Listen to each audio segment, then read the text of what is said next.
দরজায় কড়া নাড়ছে ত্রয়োদশ জাতীয় সংসদ নির্বাচন। আজকে ঘোষণা হতে যাচ্ছে তফসিল।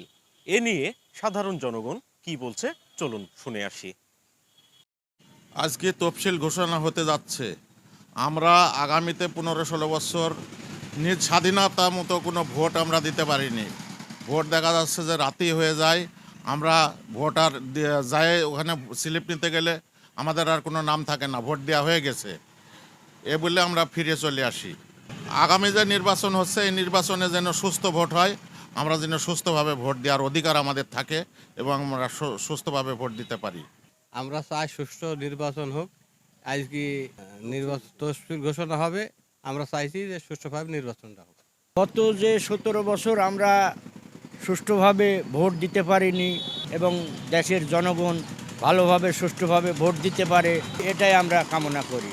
আজকে আমাদের তফসিল ঘোষণা করতে যাচ্ছে, নির্বাচনী তফসিল সন্ধ্যা 6টার সময়তে শুনেছি। আজকে 15 বছর আমরা ভোট দিতে পারি না, দিনের ভোট রাতে হয়ে গেছে।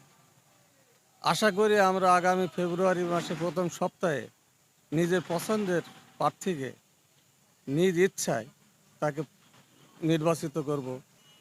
এই 5 আগস্টের পরে আমরা